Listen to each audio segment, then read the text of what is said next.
Right. Hello, everybody. Just want to welcome everybody to tonight's grades 7 through 12 open town hall meeting. My name is Derek Swenson. I am the proud superintendent of the Bridgewater-Raynham Regional School District. And tonight I am being co-hosted with our assistant superintendent, Mr. Ryan Powers, our director of student services, Mr. Paul Jovalos, and our coordinator of teaching and learning, Mrs. Christine Richards. So we've all broken all of the questions that have been submitted to us through the survey, and we put them into categories. And we want to thank everyone for reaching out with the questions. A lot of the questions that were actually incorporated within the survey section of the questionnaire were answered within Mr. Powers' 7 through 12 video. So we would ask if your question is not asked this evening, just because out of time constraints and we want to kind of keep this to a hard hour today. We just ask you to go back and possibly review Mr. Powers' video that he did such a great job. There's a lot of useful information on that video. We would also let you know that many of the questions that were submitted were the same type of questions, because we know that everyone is kind of thinking the same thing. So what we tried to do is kind of consolidate those questions as well. So the first section here is going to be health matrix and vaccine questions. And we're going to have our assistant superintendent, Mr. Ryan Powers, handle that section. Mr. Powers. Thank you, Mr. Swenson. Good evening, everybody. I do want to share some information regarding health metrics and vaccine questions. What I really tried to do was to group all the questions together and prepare some general answers for you. So I'm not going to go through every question because, as Mr. Swenson said, most of the questions are very similar, but I can try to address all the questions in general terms. First question that did come up several times was, would all of our staff members be vaccinated prior to the return? And vaccinations are not required for schools to reopen. That is not something that the state is requiring. However, I can tell you a good portion, a really good majority of all of our staff are engaging right now and getting their vaccinations. Some, depending on the level, may have both of their vaccinations prior to school starting, and some will certainly have their first shot working on their second. But again, vaccinations in general are not required for schools to reopen, according to the Department of Elementary and Secondary Education. But we are very pleased when we talk to our staff members, the number of staff that are getting vaccinated at this time. So we are heading in the right direction in terms of vaccinations. A second question had come up around students being vaccinated.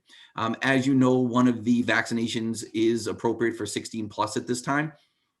However, that is not something that, again, we'll be running our own vaccination clinic for our students.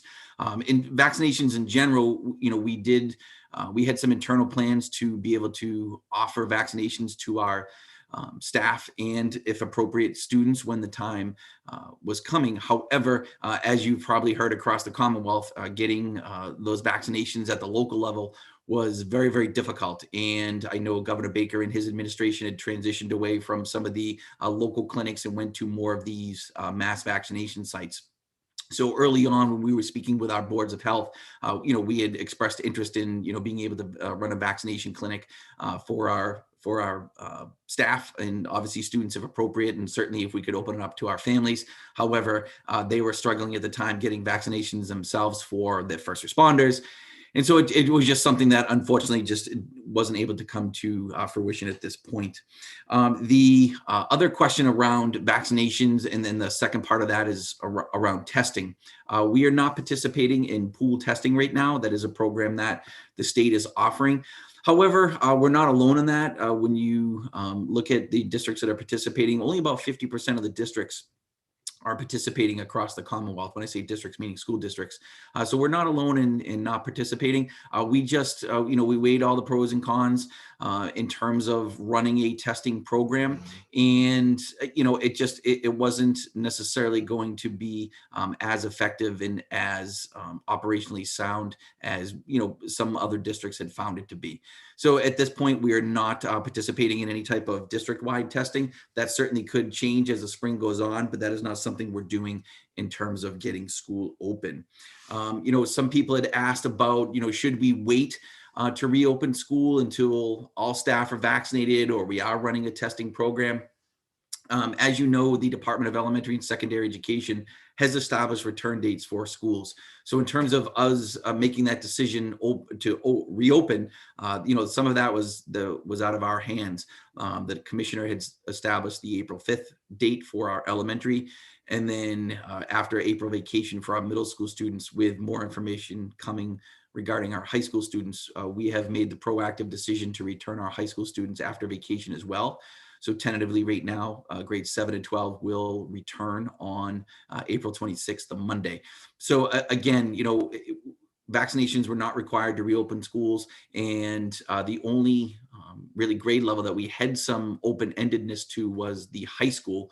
However, the commissioner did say he would be sharing a tentative return date for high school students, but we also looked at, does it make sense? Would it really be operationally sound to return them middle to late May? At that point, we didn't feel like it would be best.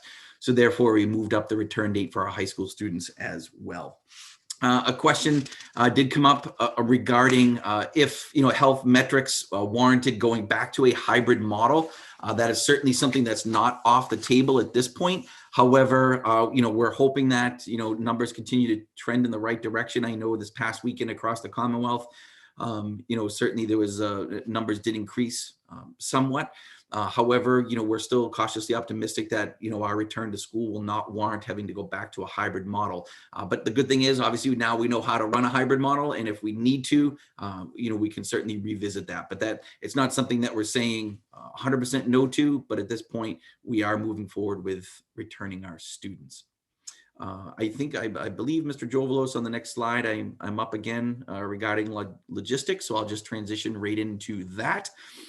And again, many of the logistical questions were very, very similar about what the day was going to look like. What I will tell you is this: if you remember back in the late summer, early fall, all of our building principals shared with you their facility and operation plans, and they, prepared a presentation for you, did something very, very similar to this, where they had a town hall meeting or did a pre-recorded presentation for you, where they outlined what their facility and operation plans would be for the fall in a hybrid model. All of our building principals are updating those facility and operation plans currently, and to reflect the full return of all of our students, and they will be sharing that information with all our families in the coming weeks. So in terms of, what will, grade 3 recess on a Tuesday look like, I'm going to stay away from those those specific questions this evening, and try to answer some of those questions more in general. So again, those facility and operation plans will cover things such as arrival and dismissal. Our arrival and dismissal times at this point have not changed. We're keeping similar procedures, but again, because we now have all of our students back, buildings may be making slight changes to the procedures. However, times will relatively remain the same. We're not starting school significantly earlier and ending it any later. So that will obviously be shared. Lunch, the big question is regarding lunch. So what we know at this point is anytime a student or staff for that matter does not have their mask on, they need to be 6 feet away from the next individual. This is obviously so important during mealtime, whether it's breakfast, whether it's lunch. Obviously at our lower grade levels, we have snack time. So, or even a mask break. So anytime an individual does not have their mask on, they need to be 6 feet away from the next individual. So that being the case, we've shared with you, we're obviously setting up our classrooms using a 3-foot minimum. So the people ask the question, well, how are they going to eat lunch? And that's a great question. We are setting up to use our cafeterias. So we're going to be using a combination of spaces in all of our buildings. It may be the cafeteria, it may be classrooms, it may be a combination of both. And even I know at the high school, Ms. Watson is looking at even creating a satellite cafeteria where some of the students will be able to eat lunch as well. But we are setting, lunchtime procedures that maintain that 6 feet of social distancing at all times, especially when students have their masks off. Obviously, same type of thing with mask breaks. If teachers are taking their classes out for mask breaks, students have to be 6 feet. So those mitigation strategies have not changed. They've been in effect all year, and they will continue to be in effect. The only significant change really is the social distancing in the classroom. We are going from, anywhere from 4 feet as a minimum up to 3 feet as a minimum and up. Now, what that does allow is for us to return all of our students. We had to go down to that 3-foot minimum. Again, that 3-foot minimum is not new. The Department of Elementary and Secondary Education had encouraged all districts to prepare for that 3-foot minimum last year. Our school committee proactively chose to establish a 4-foot minimum. And even going back to that 3-foot minimum at this point, if we can do more, we will. We just know in some cases, in some classrooms, in some buildings, we need to go and use that 3-foot minimum. But if we can have greater social distancing, we certainly will. A question came up about allergies at lunch. It'll be the same as it is now. Obviously, or if you think even pre-pandemic, if we're eating in the cafeteria, we've always had an allergy-free, nut-free table or whatever the allergy may have been, where our students would eat. Those type of procedures and practices will still be in place, absolutely. So nothing to worry about there. In terms of moving throughout the school day, we're trying to keep all of our practices in place. We're just returning more students. So, in terms of one-way hallways, one-way stairwells, those practices will remain in place initially. As the spring goes on, they certainly could change and be revisited. But to start the spring return, we're going to keep many of those practices in place. But again, that'll be something that's shared via the building principal. Along those same lines, we will have mask breaks, multiple mask breaks per day. So students will have that opportunity. And again, I think many of our students are used to wearing masks now all day, having those mask breaks. Yes, it'll be for 5 days, but I think their daily routine is going to allow us to transition back with very little, trouble. I did mention to you about the social distancing. A few questions that come up about outdoor spaces. We are certainly going to try to take advantage of the spring weather and be outside whenever we can, whether that's for unified arts, whether that's for mealtime, whether that's for classroom time. We are going to encourage students to be outside, classes to be outside whenever it's appropriate. And if we have that space, again, every site's set up a little bit differently. Our cleaning and sanitation program is still in place. Obviously, our custodial staff does a great job. They're trying to hit those high touch areas during the school day, especially with our middle school and high school level students. We certainly enlist their help as well. They're great about wiping down their own surface areas. If they're sharing a device such as a Chromebook during the day, they're wiping those down. Any type of materials that they're working on in class, they wipe those down. So again, all of those practices will still be in place. And then our nightly cleaning that takes place, where our custodial staff is using electrostatic sprayers. Those will continue. So all of our mitigation practices that are currently in place will continue. We're just bringing more students back. So if you think about what school will look like, it's really going to take on the feel of pre-pandemic schooling. Yes, we'll still be in mass and we'll have some social distancing in place, but that's really what the feel we're going for. Schedules and class assignments, for the most part, all of our schedules are staying the same. We may have to make tweak here or there. Right now on Wednesdays, because of our students' schedule, they do not have unified arts. Obviously, when they return full time, they will have a unified arts schedule for Wednesdays, so that will be slightly different.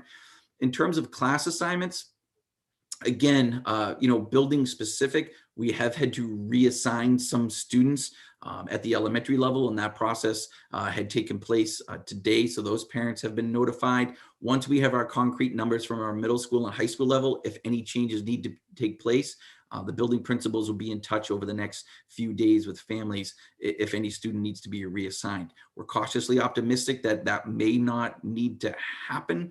A large scale, certain classrooms, certain grade levels, certain buildings, that may be the case. But again, we've really shared that information with you in these presentations about where that may happen. Question, or really a couple questions had come up about if staff has to be placed on quarantine, will students be housed in large communal spaces? And that's certainly something that's a practice that may continue. Obviously we're always trying to find additional building assistants, building substitutes when we can. I can just tell you, though, it's been a struggle for our building principals to really have an applicant pool. We just haven't always had a lot of applicants this year. Just, I think, given the pandemic, everyone's been somewhat hesitant to be out and about. And so we really did, have a reduction in our number of available substitutes. So there have been cases where, yes, we've had to house students in larger communal spaces, and that possibility does exist. I'm not going to say it won't. We're certainly optimistic that going throughout the spring, we'll be able to provide additional coverages in the classrooms.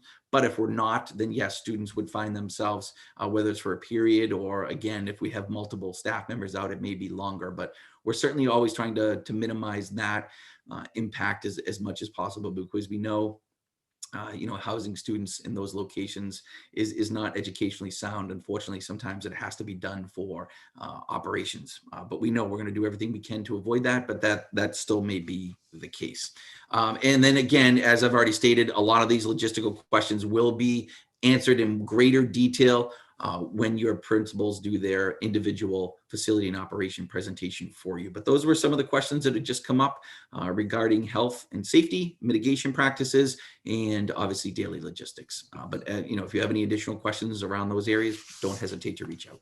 Thank you. Thank you very much, Mr. Powers.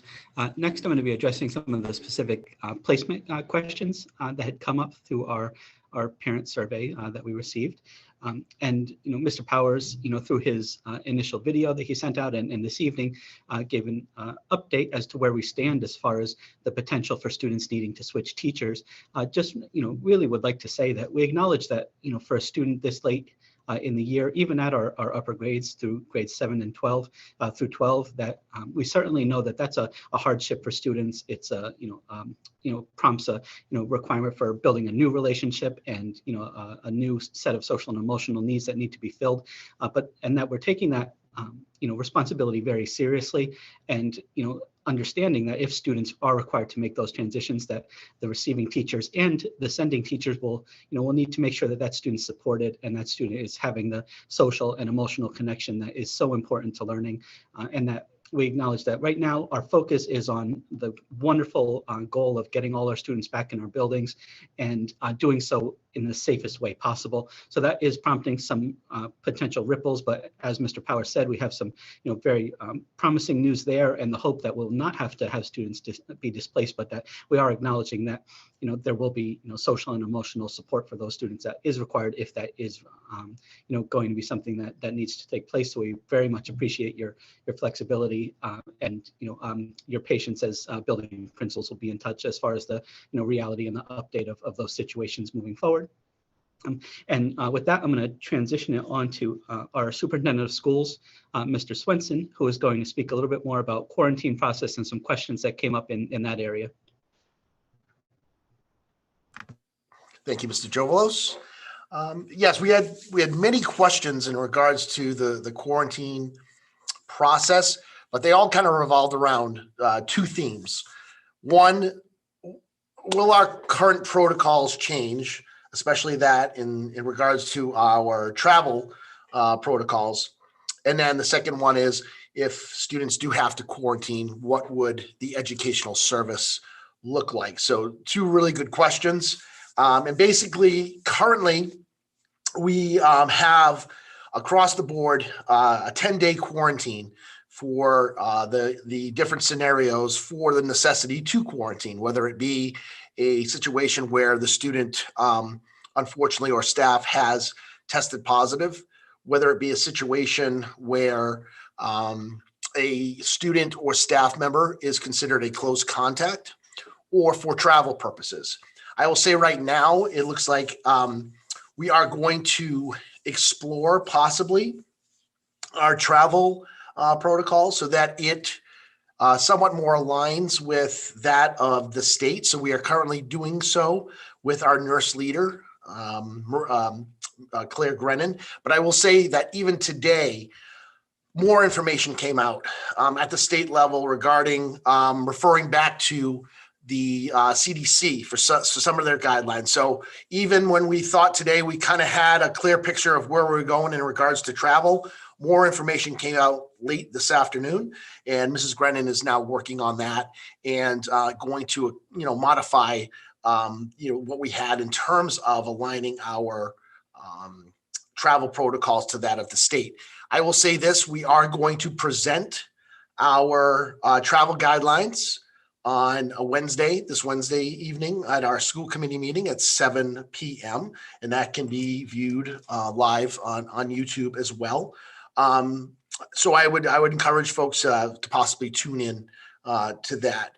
I will say in regards to our close contact tracing and for the positive cases, we may not be able to be as flexible with that. So I would ask folks, to possibly, please be patient with us. Again, as Mr. Powers said earlier, we're continuing to receive information, and this is an ever-changing situation. And as we go, deeper into the spring with our return, if we feel as though at that point we're in a good place where we could possibly revisit some of the quarantine protocols and possibly tweak those as well, we will absolutely do so.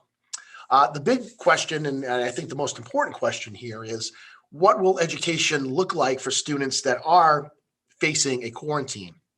And our hope is obviously that not many students are in this situation. However, we realize that some families may travel over April vacation, or Memorial Day weekend is a long weekend as well, or even weekend trips away. We also realize that we're still going to have students that do convert, unfortunately, to COVID-19, and will have to quarantine at that time, or they may be close contact and exposed either within school or outside of school to an individual who has converted.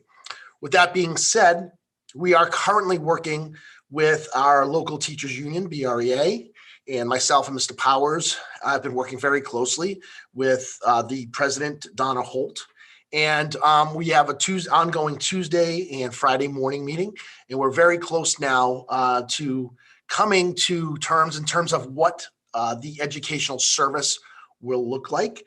That too will be presented Wednesday evening at the school committee meeting. So I know many people may have tuned in for those two big ticket items, but right now only because we want to make sure, first and foremost, we get the information right about the travel piece. And we want to make sure that we have all our I's dotted and T's crossed with our local union in regard to educational services through quarantining. We just want to make sure we get that right before we put that information out. So I would just ask that, and appreciate your patience on that. And again, as of Wednesday evening, that'll be shared at our school committee meeting. Mr. Powers and I talked this afternoon. At that point, we'll share it with our staff the following day and possibly put it out to all of our families the following day as part of either the weekly blast going on Thursday, or put all that information out into the weekly Friday blast on that Friday after the school committee meeting. So please note, again, we are looking at the current travel protocols, and again, we are looking at the delivery of services once we are back to school full in person, because at that point, the hybrid model does go away. So we have to figure out what the remote learning piece would look like. And we are in a, I think, really good space right now in terms of coming to an agreement about that. And again, all that information will be shared this Wednesday evening, 7 p.m. at the school committee meeting. So thank you. And at this point, I'll just hand it back to our Director of Student Services, Mr. Paul Jovelos. Thank you very much, Superintendent Swenson. Technology questions weren't something that were directly asked during the grades 7 through 12 round of parent questions, but several came up from the kindergarten through grade 6 questions, which I felt were really important to mention during this town hall as well.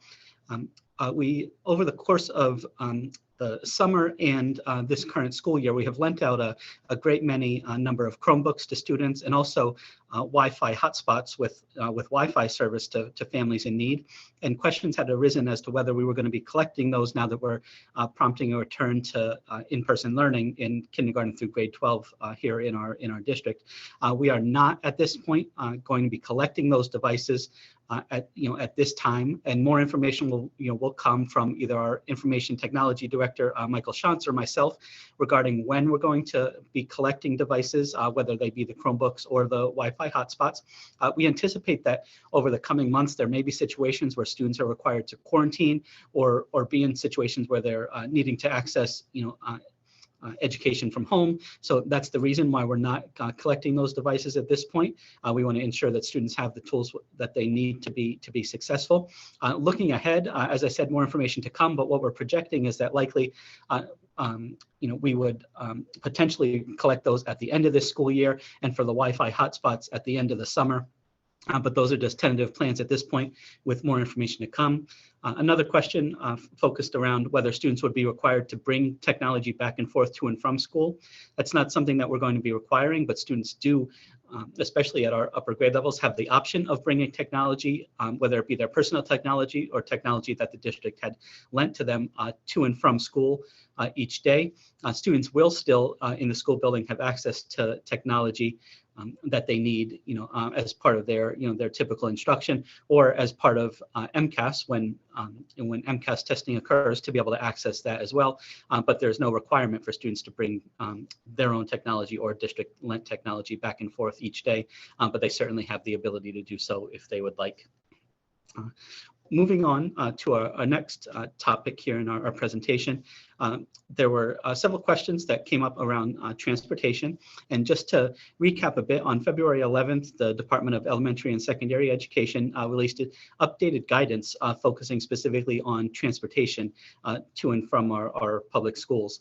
That guidance released the physical distancing requirements for students on buses, but kept in place certain requirements like assigned seating, proper ventilation on our buses. So we are able to have more students who are able to ride our buses to and from school with those continued safety steps in place. But that distancing requirement is going to allow us greater flexibility in getting students to and from school each day. As an extension of that, we were also provided additional guidance specific to special education transportation or minivan transportation. The physical distancing requirements are, alleviated on those special transportation vehicles as well. However, we really, in each case, need to take an individual look at those minivans and the makeup of those minivans themselves in deciding whether to release those physical distancing criteria. For example, we need to make sure that there's proper ventilation on our vans, whether the windows are able to be open so that the air circulation is able to occur. And we need to look at the needs of the students and whether they're able to wear their masks while they're on the van. If not, if ventilation isn't able to occur, or if students aren't able to wear masks while on the van, then we might have to keep those same distancing requirements on the special education vans as well. Some of the specific questions that came up mainly focused around whether individuals, students are should be accessing the van. For anyone who is eligible, accessing bus transportation, I apologize. If for example, a question came up, is there any problem with kids going from not taking the bus during hybrid to taking the bus fully during full in-person learning time? No, however, we did ask that parents replied to the survey that was previously sent and indicated on that survey whether they will or will not be accessing transportation. So whether your child will be accessing transportation and is eligible to access transportation in whatever capacity really hinges on your successful communication of that to us and our ability to plan and to account for your son or daughter as we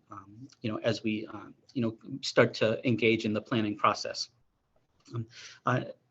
Our next topic focuses around questions that were introduced around teaching and learning, and our coordinator of teaching and learning, Ms. Christine Richards, is going to take our presentation from here. Thank you, Mr. Jovelos, and good evening, everyone. It's nice to be talking about teaching and learning again after doing so much pandemic-related talking this school year. So we did receive some questions from families around different aspects of teaching and learning, one of which being around the MCAS, and in particular the 10th grade MCAS. As of now, there is a testing window for the 10th graders to take the MCAS, which, as you may or may not know, is part of the competency determination for their graduation requirements of high school. And a parent asked what happens if MCAS is deferred for a 10th grader. So many things are still up in the air as they were last year. But as of now, students in 10th grade will be taking the MCAS in the month of May. Students who are learning fully remotely through Edgenuity will be invited into the school buildings to take the assessment with their peers. And we don't really have specific information about what happens if students do not opt to come back into the building. If students are fully remote, they do not choose to come into the building to take testing, what would happen?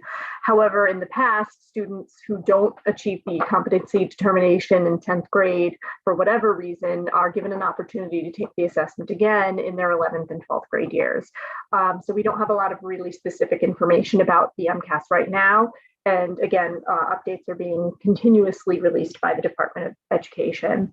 There were some other questions around either transitioning to fully remote learning or transitioning from fully remote learning.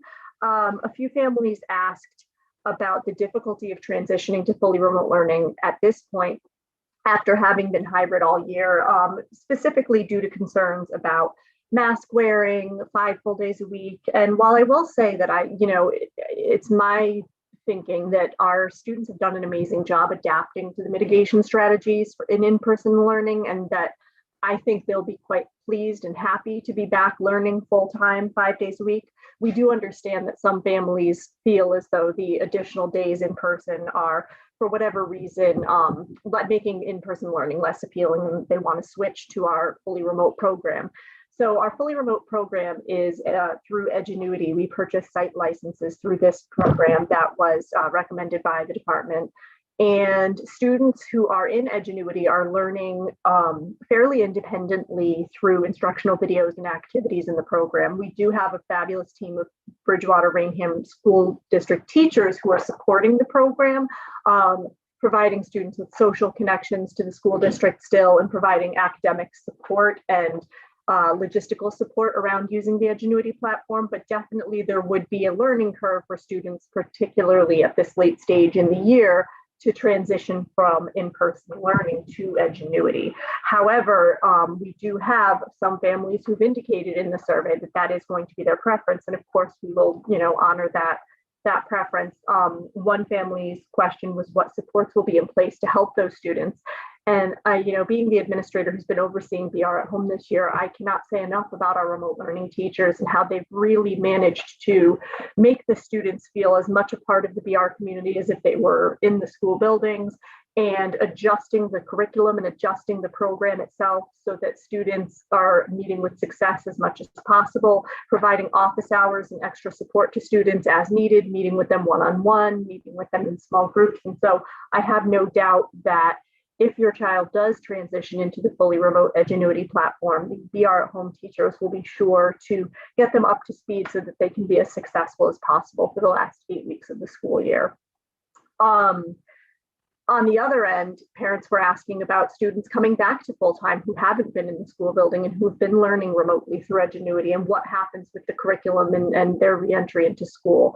And I'll say we've had a lot of practice with this already, because we've had students kind of going in and out of Edgenuity the whole school year. We had a large number of students after the first semester come back. And I'll say that our Edgenuity team worked closely with the department heads at the high school and with content area teachers at the middle school to try to align the scope and sequence of what was being taught in Edgenuity with what students would have experienced in person. And while it's not going to be perfect, I'm very confident that students coming back to the building after having had Edgenuity this year will be able to kind of seamlessly transition back into the BR curriculum. Fortunately, Edgenuity, one of the reasons that it was selected by the state is because it is aligned to the Massachusetts state frameworks, which essentially means that the students learning in Edgenuity are learning the same content standards that their peers who were in person all year were learning as well. And the other big question that we had from families was more looking to the future, to 2021-2022 school year, and whether or not remote learning would continue to be an option next year. And if you've listened to Commissioner Riley from DESE, he said that his expectation is that school districts will have a full return to full in-person learning 5 days a week for the next school year, and that return to school will not include an option for students to be fully remote. So we're very excited that next year, 2021-2022, as of now, looks like we are going to be a full in-person educational experience for your children once again. So that covers most of the questions that we've received. And again, you'll be getting additional information on Wednesday night from the school committee meeting around some of the other questions. But for now, I will transition back over to Mr. Swenson for closing remarks. Thank you, Mrs. Richards. And I just want to thank Mr. Powers and Mr. Jovelos, Mrs. Richards, for all their hard work throughout this process and taking part in these town halls. I think it's important to get that information out to parents, especially it's the questions that they have generated, that they, are contemplating in terms of, the future for their children. Obviously, that's our number one role, is to, be advocates for our children as parents. So we appreciate, again, all of your efforts to the parents out there who, supplied us with these questions, because we know that it's important for you to help drive your decision-making process. I would just say in closing that obviously, we're just about a little over a year into this, and, a ton has changed over the course of the last year within public education. But right now, what's happening here, even though the return will still entail social distancing and mitigation practices such as wearing masks and, the hand sanitizing and washing and, hand washing and, eating, in spaces 6 feet apart without masks. This is a good thing because we are getting our students back. And that is the end game and our goal all along, was to get our students back. And I would just ask parents to please, and I know you will because you've been so gracious, throughout this entire year.